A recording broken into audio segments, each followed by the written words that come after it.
Alech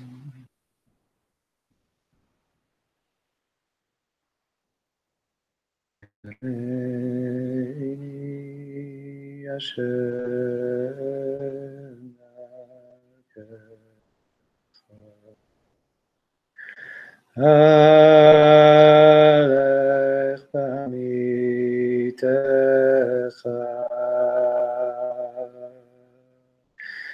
Yached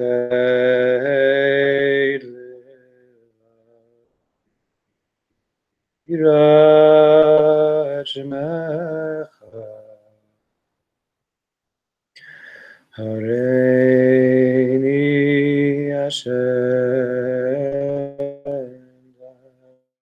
Dakecha Alech b'mitecha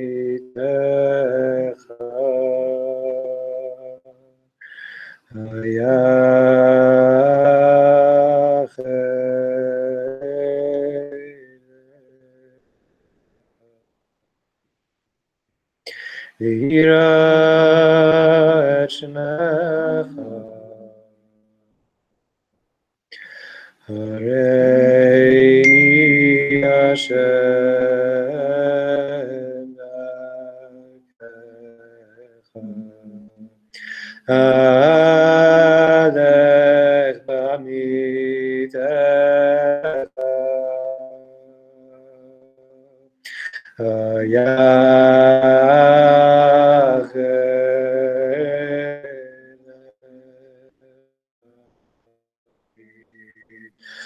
Yirat Shemecha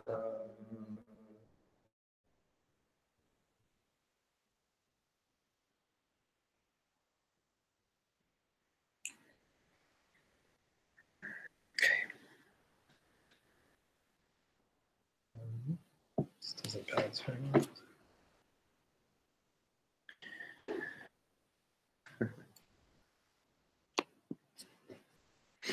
Okay, we'll be out of balance then. It's also okay.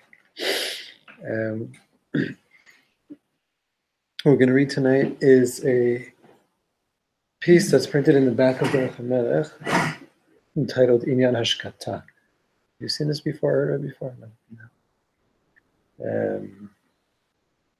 Basically means silencing, quieting. And this is something extremely rare. I don't know of anything like this. It's a first-person account of coming in to the Rebbe and being given very specific guidance and instructions in meditation and tikkun midot. I think we see throughout the Rebbe's writings a lot of something that makes the Piaseczna Rebbe kind of unique. He gives a lot of very practical guidance.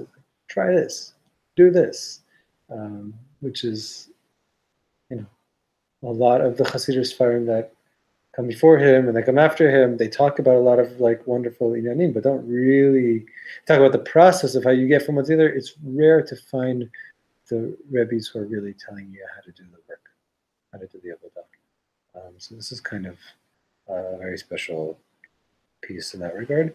And the other thing is, I think Dafka, now that we've seen a whole lot of the Rebbe's writing and some of kind of common themes and ideas that come up, when you look at this with that background, you see that it's part of the whole system of how the Rebbe looks at human beings and how we work and how we can use what we have to serve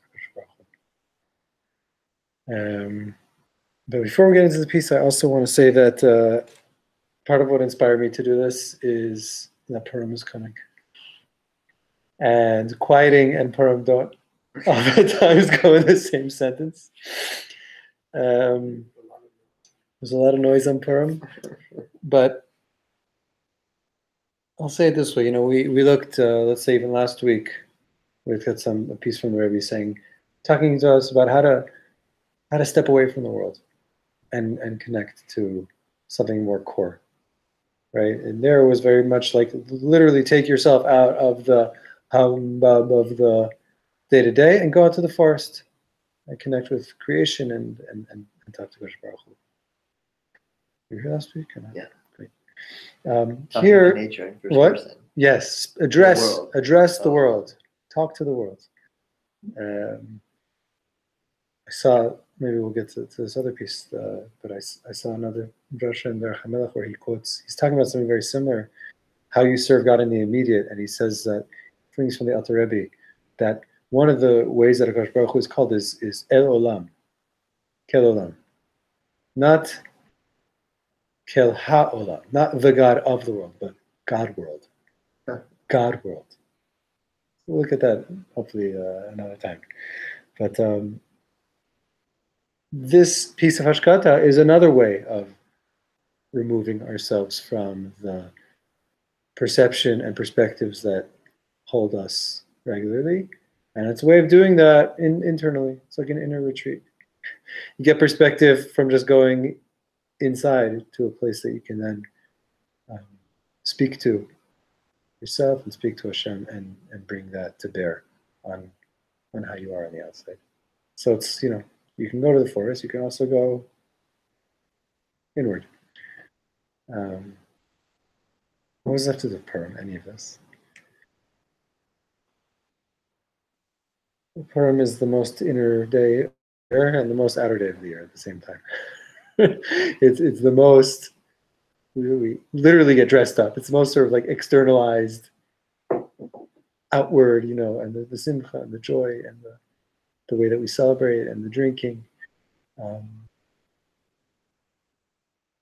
And it's a context for the deepest, innermost parts of ourselves and of reality to come out and be encountered, and be known, and be uncovered.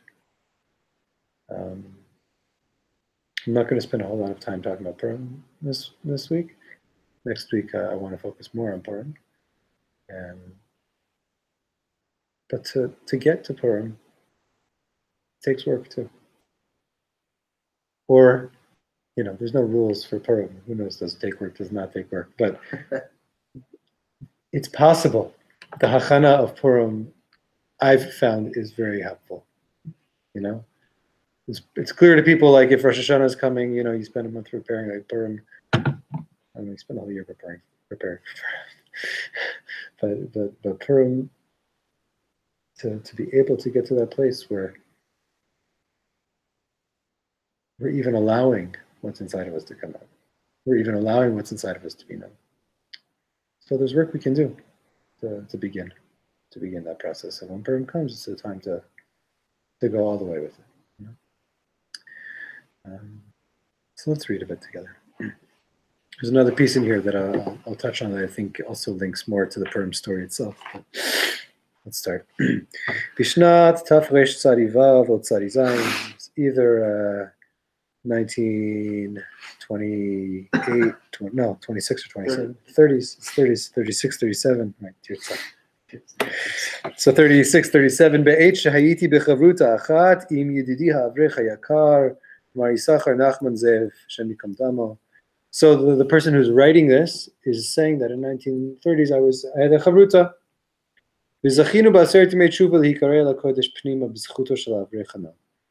We merited to be called into the inner sanctum in the merit of my holy chavruta.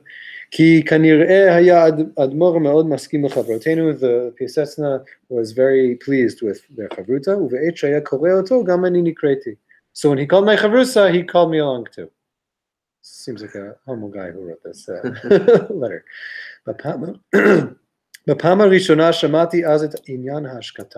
So the first time I went to visit him, I heard of this matter of quieting. It's chaval. It's a loss. I don't really remember everything that he told us. But what I do remember, I'm going to write down here. The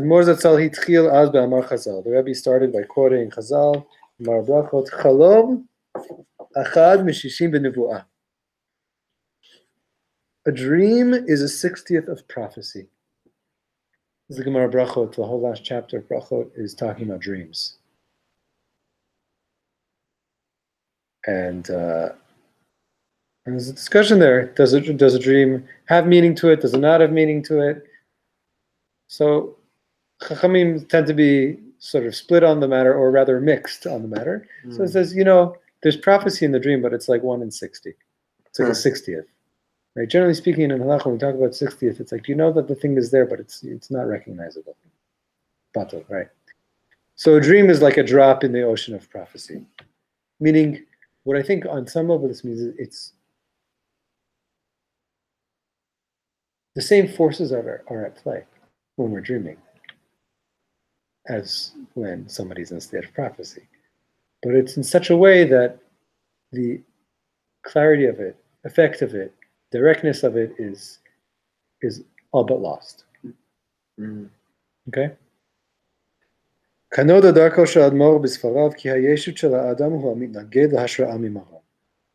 now he's like, the student here is explaining a bit what this means, that the Rebbe writes in many of his books that a person's yeshut literally means isness. I realize the word yesh and is are very similar. I don't know if there's I don't know the etymology, but yesh is, right? Something that is. Yesh, ish, yes. But a person's yeshut, which is, in normal English, it's like our self-concept, our sense of what we are. That is what opposes being inspired from beyond.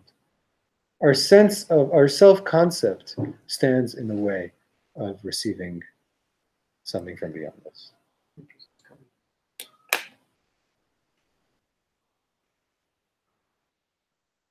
Which, basically is that it's I think in other words, the same idea is it's holding ourselves in a limited capacity, right?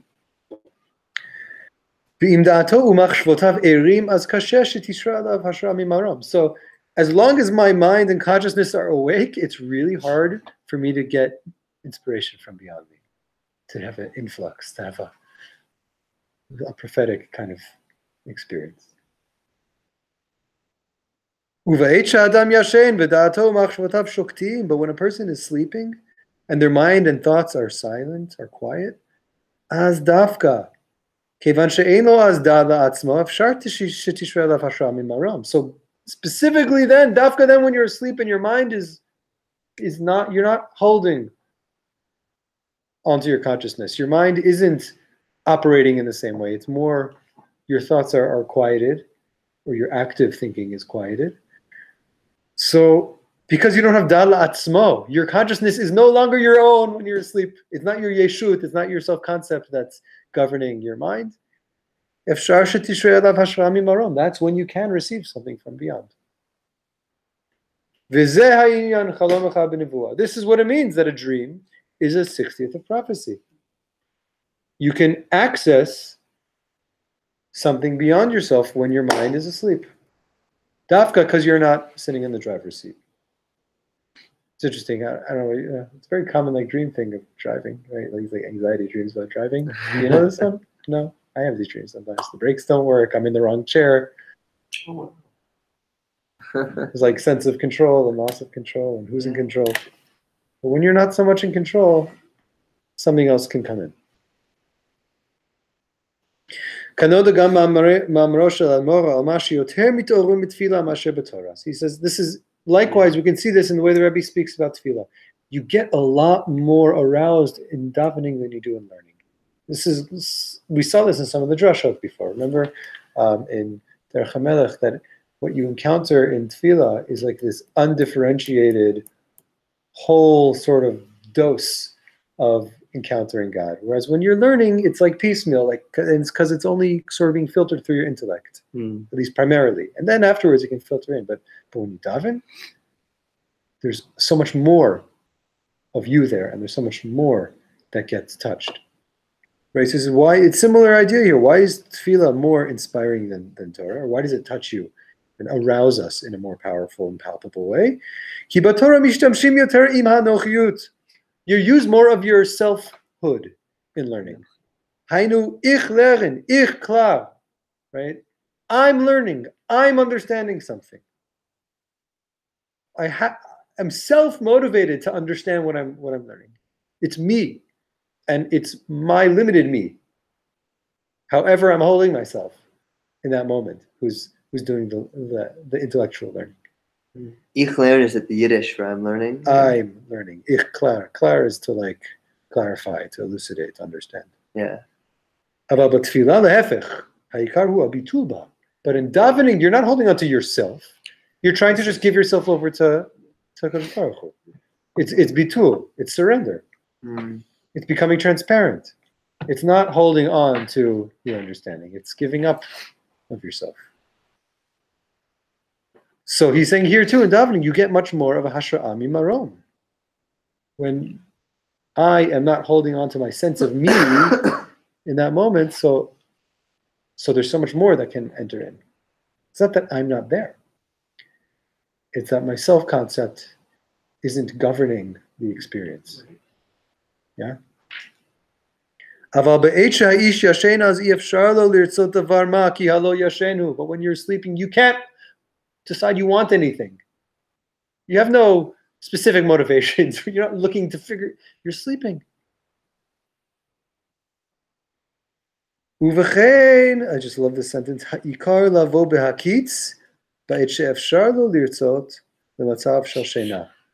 The goal is to arrive, is when we are awake, to arrive, when we are awake, when we are able to want, to desire, lirtzot, yeah, to exercise will.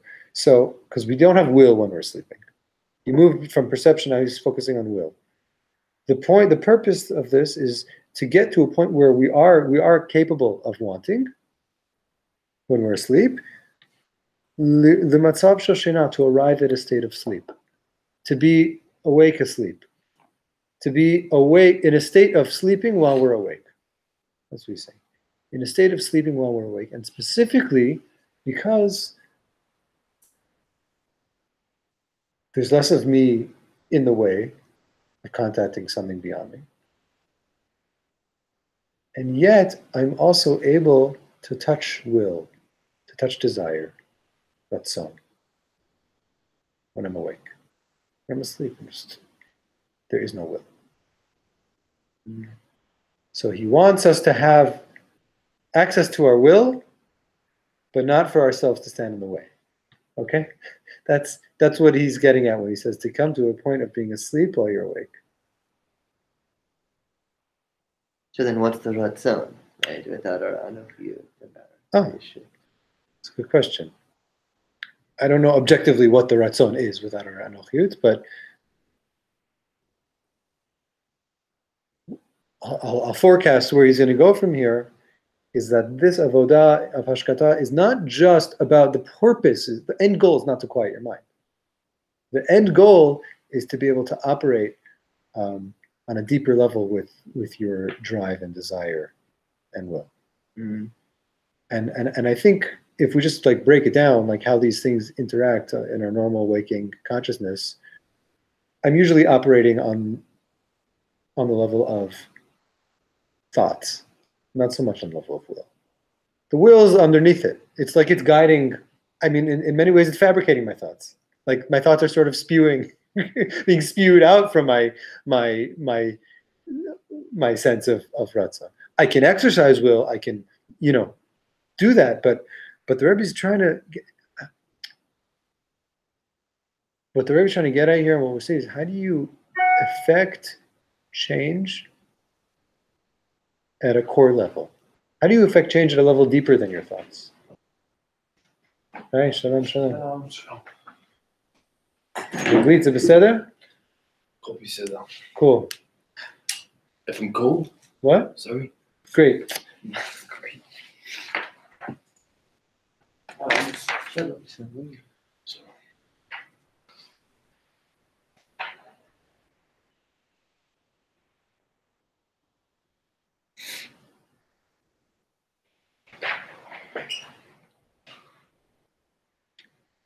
When my thoughts aren't going to get in the way, so I can work to unpack and to develop that deeper part of myself that wants things. and I can try to help guide where Ratzon directs me. Because the Ratzon, the truth, because the Ratzon is not under our control. Is the Ratzon under our control or not? We don't control. Control is a heavy word to use with want, I think. Right? It's like it would be I think it would be exaggerated to say that we control what we want. But I think what the Rebbe is saying is we can work with it.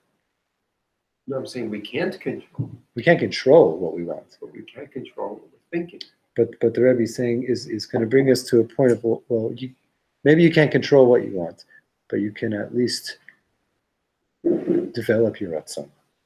You can strengthen Ratzonot in specific ways and directions. Let's read on. It'll be more helpful to hear his words.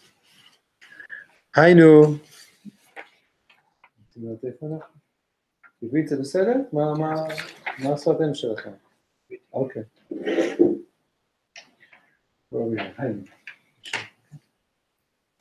היינו בהשקטת מחשבותיו ורצונותיו, השוטפים באדם לבלי קץ. What does it mean to come to a state of sleep while we're awake? It's in quieting our thoughts and desires that flow through us without stop, like a never-ending river.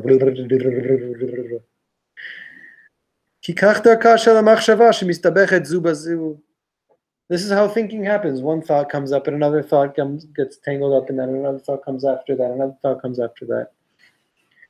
It's very difficult to separate from them. As I once merited to hear from the Rebbe,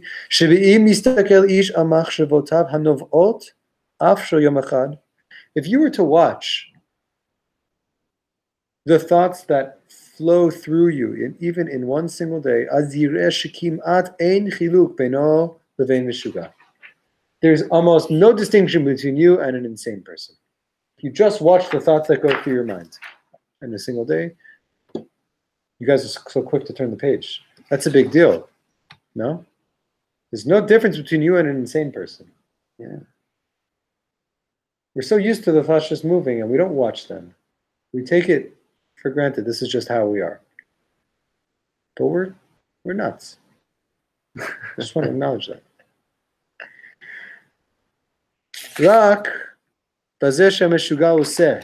The only difference is an insane person acts on those thoughts. But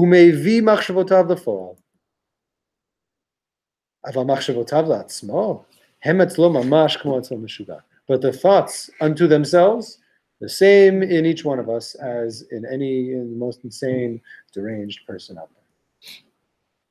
And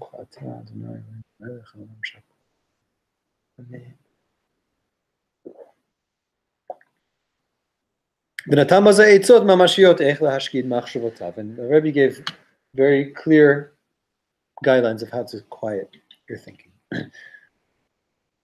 So here's where I think there's kind of counterintuitively, this is where the avodah of Purim is actually somewhat similar. Because why are we drinking on Purim?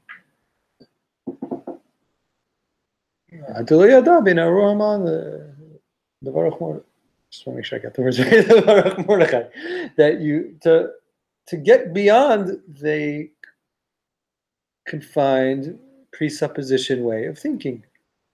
However you're normally thinking, however you're normally perceiving things, like you have to get somewhere else.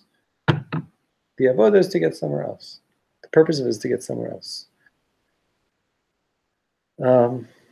It's a deeper inyan that I'm going to kind of have it, that we're going to go into right now. I just want to bring our attention to that. Is that Purim the avodah of Purim is to change, at least be in a different state of consciousness for that time. Or bring ourselves in. All these words aren't right because they're a little too forceful. To enable ourselves to be in another state of consciousness, to allow ourselves to experience another state of consciousness. The Aror and the Baruch Hor. That's another level of it, right? But But on a very basic level,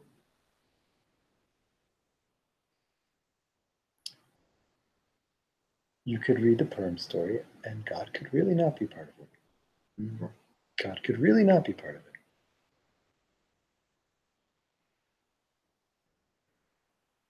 And we can live our lives and God could really not be part of the script also. And the whole depth of the Chag is stemming from this point of consciousness of, wait a minute. What am I doing to the world based on how I'm looking at it? What kind of life am I living because of the way that I'm perceiving things, because of the consciousness that I'm walking around? So let's read what the Rebbe says. V'diber az שיתחיל האיש להביט על מחשבותיו שעה קלה לערך איזה רגעים. So the Rebbe said that a person should start by watching, observing their thoughts for a brief amount of time. איזה רגעים. היינו, מה אני חושב? What does it mean to watch your thoughts? It's to hold a stance of מה אני חושב. Maybe even to say those words, מה אני חושב. Even just thinking in the matter of asking what already changes the way that we perceive. So I'm saying you just watch your thought with this perspective of ma'ani choshev. As yargish la'at la'at shorosho mitroken.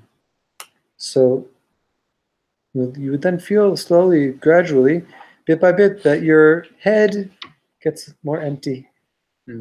Umachshavotav amdu mishatfan haragil, and your thoughts will cease their regular flow. So that's stage one. Ma'ani choshev, watching the thoughts and quieting.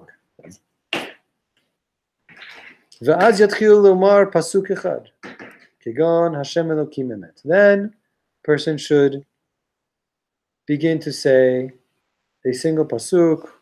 For example, Hashem Elokim emet, kedei lekasher achshav rosho hachalal mishar machshavot v'machshava achat shel kedusha. It's such a beautiful way he phrases it. Why do you say a pasuk here? You've quieted your thoughts. Your mind is stiller than it is normally.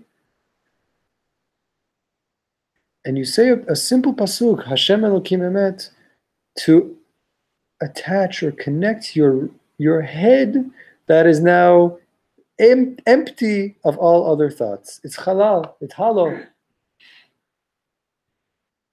The hollow space you now want to attach to machshava achat shel kedusha. Just one simple holy piece of holy awareness. Specifically, the pasuk he chooses here, Hashem Elokim emet. It's not just an ideological statement. I mean, what this word means, these words mean, if we just kind of unpack their meaning, is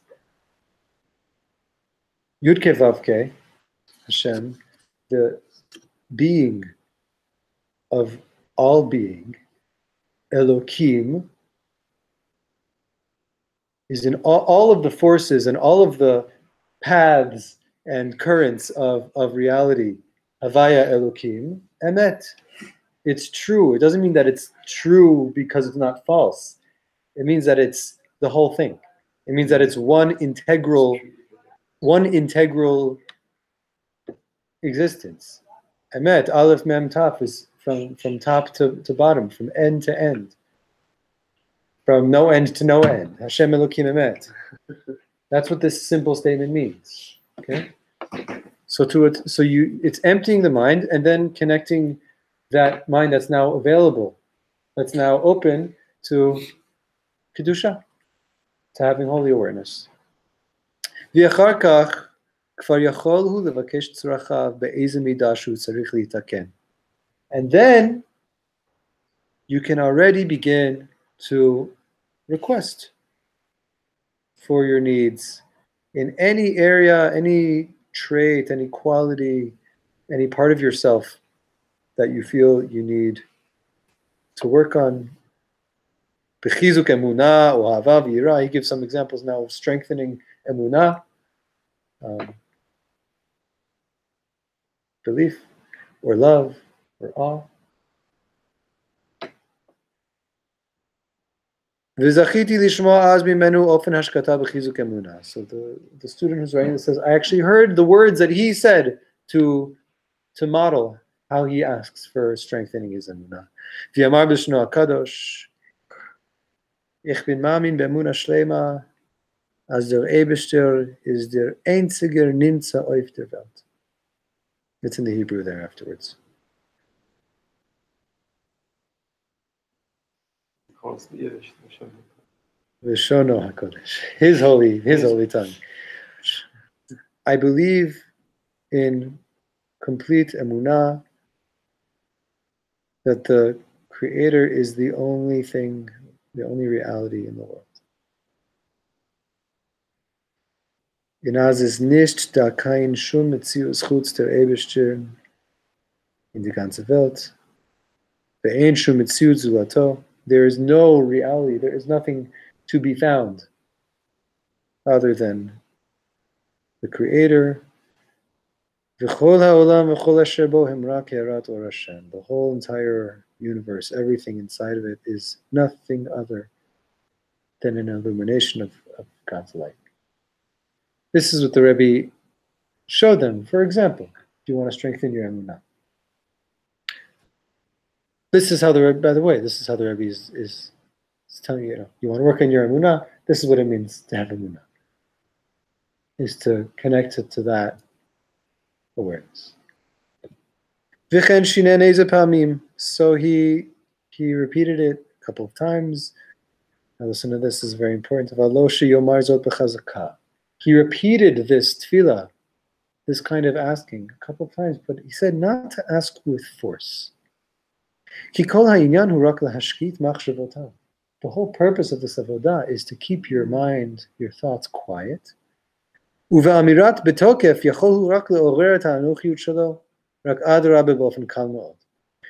you say it with strength, I want to believe, I want to come close to God, then you're just back in your limited self-concept. You're in your anuchiyut.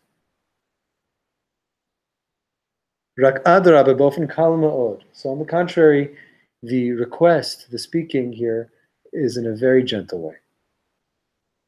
I also heard him speak about love. And he said, and I'll just read it in the Hebrew, He's saying. I very much want to be close to HaKadosh Baruch Hu.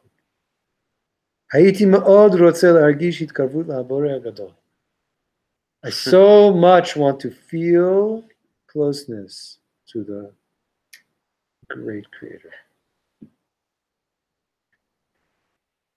It's a wonderful way of thinking about love, too. Notice in both of these statements, for chizuk emunah, it's not saying I want to have strong belief. He's expressing what he's wanting is expressing the feeling of attaining that thing that he's hoping for. Right? With the emunah, it was I believe with emunah shlema that there is only God and that everything in the world is only God's light. With ava, it's I want to feel the closeness. I want to feel extremely close to the single Creator. He's not saying.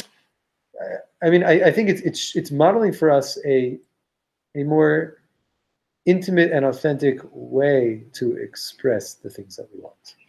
Right? It's not this sort of Avas Hashem, so I want to love Hashem more. I don't think he even said the word Ahava. He didn't even say the word love. He said, I want to increase my capacity to love God. So what I'm davening is I want to be very close to God. I want to feel my closeness to my Creator. Just that itself is a whole teaching. Right? How to get to the core, to express the core of what you're really talking about. Not get caught up on just the sort of external label. He says that this quieting practice can be used for bringing tikkun, for improving and repairing all midot gruot, any sort of Any parts of us that are not in a good state. The way we talk about things is not in the negative, only in the positive. Meaning, if I recognize something yucky inside of me, something I want to change, I don't come to talk in this avodah. I don't ask God, take away my rotten love, take away my weak yirah. I don't want to have such broken emunah. Rather, we talk about the opposite of the midah ra'ah. Kigon mishenilka b'midat ha'atzlut. So somebody who struggles with lack of motivation, with laziness. Lo yidaber b'inyan hachakat ha'atzlut. Don't talk in the hashkata about getting rid of lazy. I don't want to be lazy. Rak b'inyan kniyat hazrizut. We talk about wanting to attain motivation, inspiration, right? That's what we saw earlier before. He's davening about what he wants to attain. He's not davening about what he doesn't want. Mm-hmm. Right? What And again, pedagogical tool here. completely. And all we're talking about here, at the core of it, it's because we're operating with our ratzon. He's saying your midot, your the way that your reactive self, the way that you just kind of react to the world around you, whether it's in your thoughts, whether it's in your emotions, that's all being guided by on a deeper level by your ratzonot. What inside of you are you wanting? What is your inside really wanting? Now, to get to that sort of operating system of ratzon, I need to get to a place that sort of precedes all of my thinking, that reactivity. So that's the quieting, and then I'm like, then I'm at the command center, so to speak. Now I'm closer to the point of origin, the point of beginning. And when I'm working with ratzon, my avodah here is to develop ratzon, not to talk about what I don't want to want. Not to tell, don't want this ratzon, don't want this ratzon.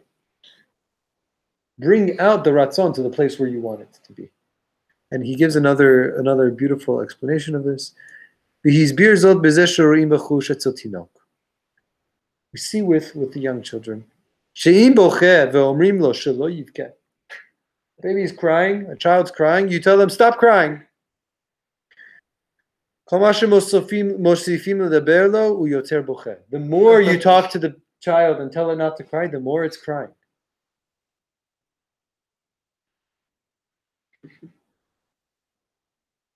I wonder how far he takes that mashal. I wonder if we're talking about midot gruot, fallen parts of ourselves. I wonder how much he's saying, there's a child in you that's still crying. And how do you help that child grow? Yeah?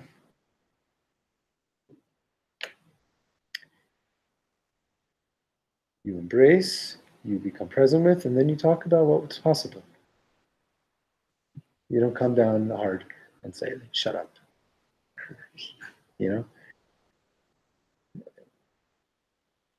Maybe there's people out there for whom the Mosaic paths of shut up works with their midot, with tshuva, with ratzon. I don't know. For me, anytime I've been in that mode, it's just like fighting against myself, And on some level, it's because my ratzon to be me is stronger than my ratzon to tell myself to shut up. So I need to get inside to that place of where I'm operating from and help myself see what's possible. And more than what's possible, express what I truly want. What I truly want. Azov what I don't want. I already know what I don't want. That's why I'm here. When you're touching the place of ratzon, so talk about what you do want. He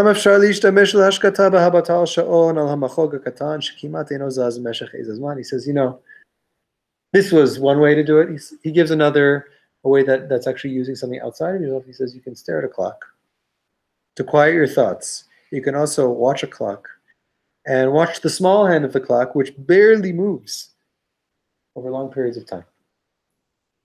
So they're already the focus on that stillness, and very, very, very, very, very, very, very slow.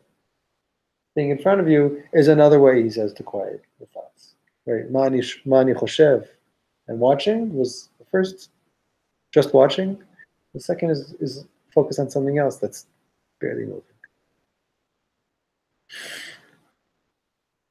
This also quiets all of the flow of things that you're wanting and thinking.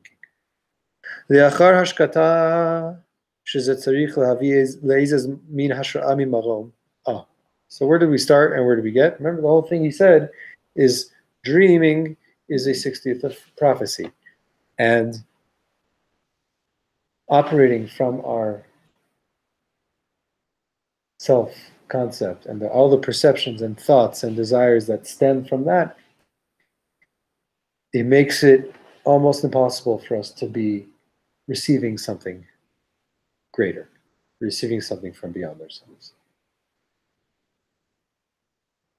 So this whole exercise that he just talked about isn't just, just on itself is a brilliant way to kind of go inside and work with different parts of ourselves. But he's saying what we're trying to do here is to make ourselves available for Hashra. We're actually asking for help from above, right? Mm. We're davening. You're making a bakasha. You're asking for help. You're asking for something. And there's acknowledgement there that this isn't just a self-contained system. This is Hashra Ami Marom. I can bring myself to the state where I'm more available for that, where I have more of a capacity.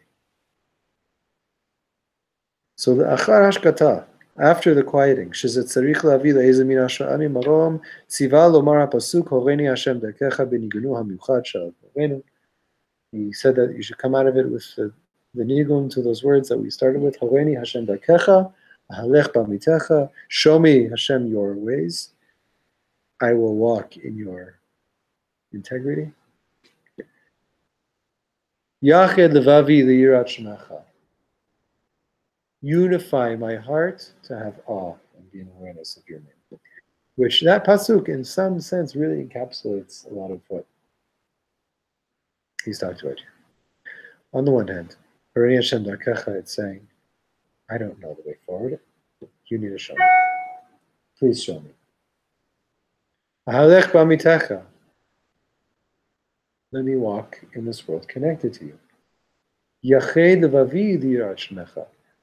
My heart, right? I'm not going to be walking around meditating. I'm going to be walking around dealing with the world, with people, with myself, with interactions. Make my heart one. Keep these things that I'm davening for. My heart has to become made more whole in order to live it. Yirat Shemecha, Yachid Vavi Yirat Shemecha. Help me have an awareness of you that stays. There's like a couple of tefillot I've seen that have this kind of sense of,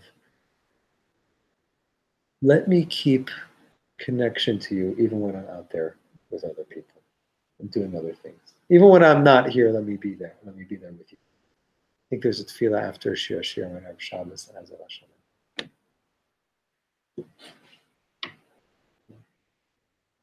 Kama na'im v'nora b'yachad haya azam ha'chazeh asher zachiti lirot v'lishma. How delightful, how pleasant, and nora, awesome. B'yachad haya. It was both so pleasant and full of awe. To see this vision and to hear from the Rebbe B'zchut Chaverei Hayedidi Hanal, in my friend's merit.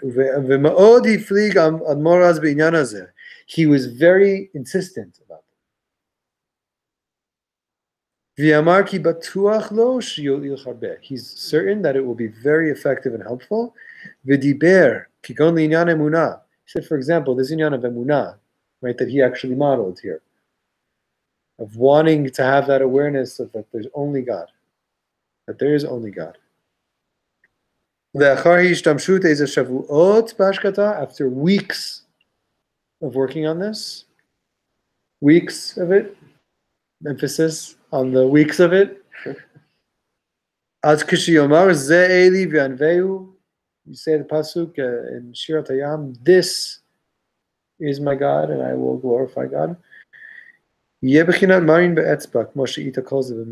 be, you will feel and experience what the Midrash explains there, that it was people standing there pointing. Zeh, I see it in front of my eyes. So you practice this enough, it will take hold. He says it, not me. It's not my guarantee. But The Midrash says that the Shivcha right, Rata Shivcha Bayam. Right. The first time we heard him talk about this, we had no idea what he was talking about. After time passed, Hashem allowed us a second time to hear with more clarity. He was very, again, persistent. He said it's very, very important to practice this. Thoughts, reactions.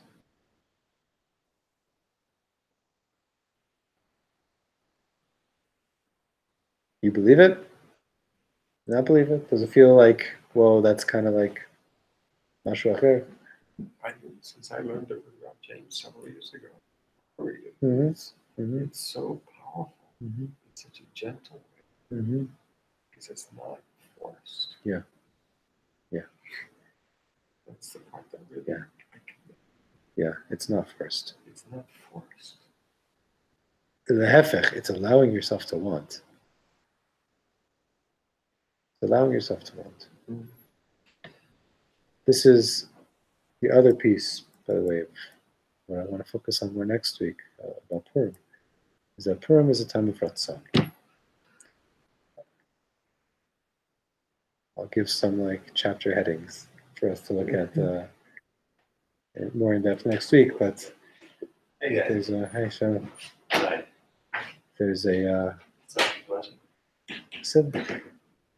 there's a Gemara in Masechet Shabbos that says that at Har Sinai, Matan Torah, Hashem held the mountain over the people's heads and said, if you accept the Torah, great, but if not, you're going to be buried here. And the Gemara says, well, so wait a minute, how can we ever be held accountable for anything? We were forced to take the Torah. You're going to also hold us accountable for not keeping it? We never agreed in the first place. You don't call that consent. Yeah? This is Hadar Kiblu Abimei Achashverosh. In the times of Achashverosh, in the times of Purim, we received the Torah again. We accepted it. The Ratzon, we wanted it. We wanted it. We did it willingly. Ratzon is, Gemara doesn't use the word Ratzon, but there's a shift from Rashi, I think. There's a shift from coercion to willing. And Bichlal, in the story of the Megillah, the whole turnaround is that people decide that they want something. Esther decides, on every side, she's kind of got doors closed. Everything is forced, and she says, I'm going to do it anyway. Right? But I'm gonna act on my ratzon. I'm gonna act on what I choose. What I choose. So chizuk haratzon, right? Or just even accessing what is that capacity to want something.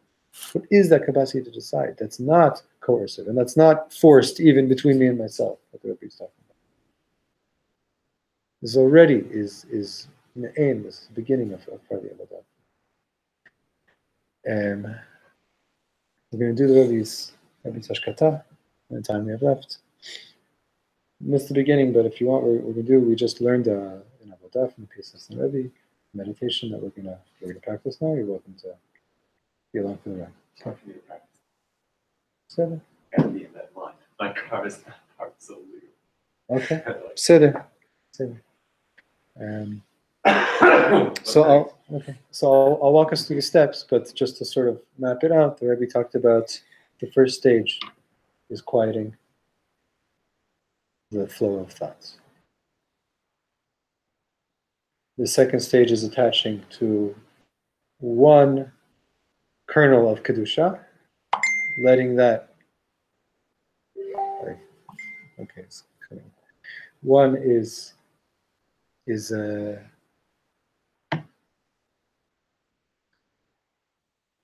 bringing a thought of kedusha in, and the last is being able from that place to express a bakasha of ratzon. Before we start, I would just take a few moments and think about what you want. There's something that you're wanting for yourself, not give me something, but something internally that you're wanting to strengthen, that you're wanting to. Sorry, this thing is being funny. Come on, stop it.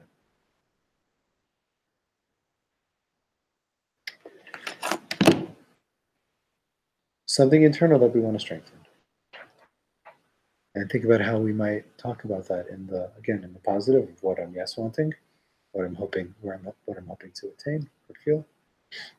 And in a few moments we'll start. Just take some time. Again, the Rebbe said to practice this on an ongoing basis.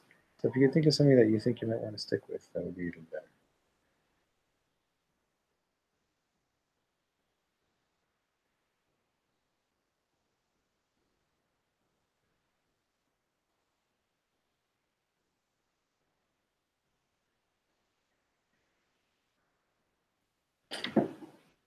You ready?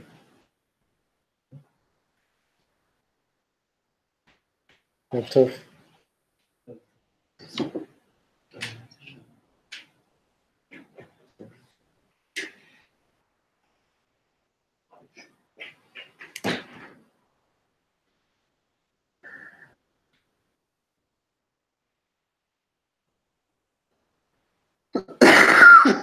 Before we even get into the machshavot, you can just come into your body.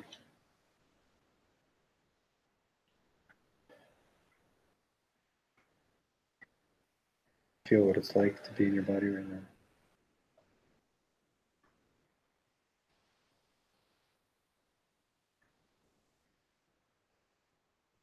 Notice the feeling of your feet against the floor.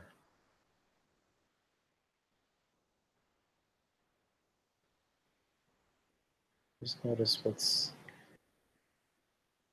happening up your legs.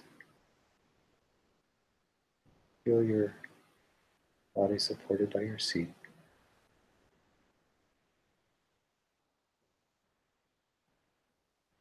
Is there anything wanting to be noticed? You just notice it.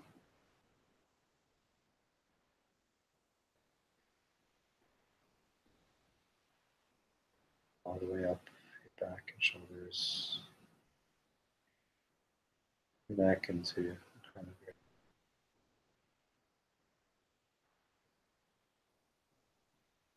And just hold that perspective of Ma Choshev. Just watch it. Ma Ani Choshev.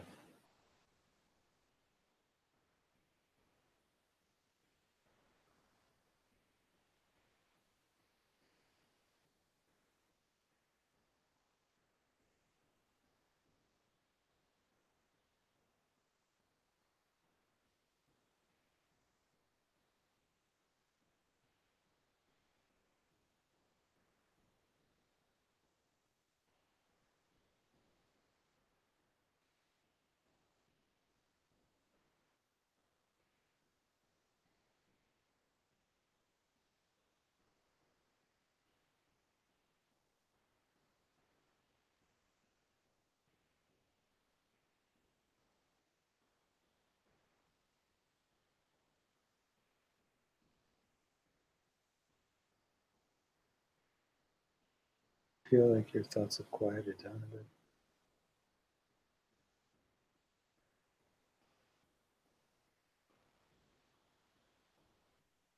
Let these words resound. Shem.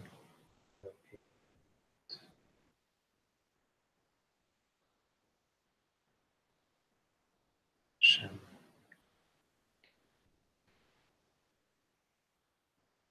Source of all. being of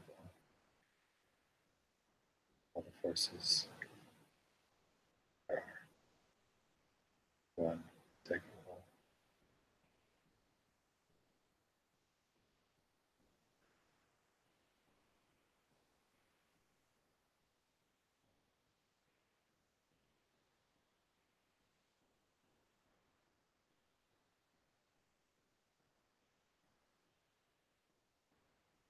That awareness sink in, that awareness be present. Hashem, keep my hands right here.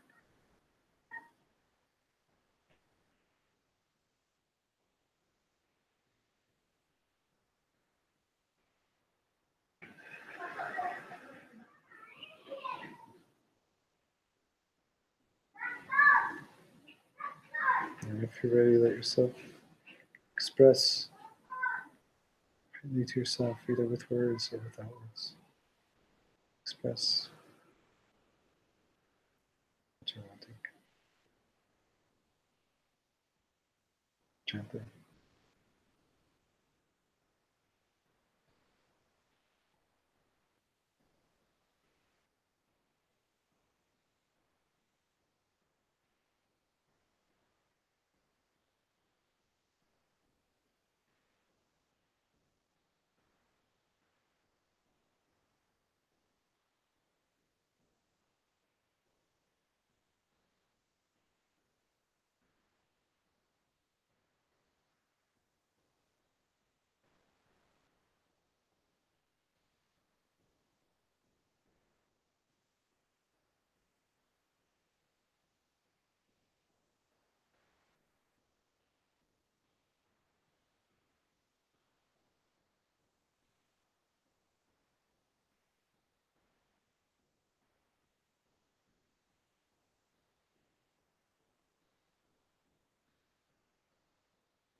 Before we come out with Nigun,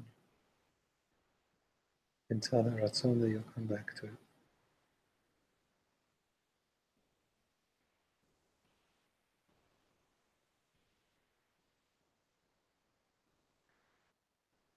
And give it space.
Yeah.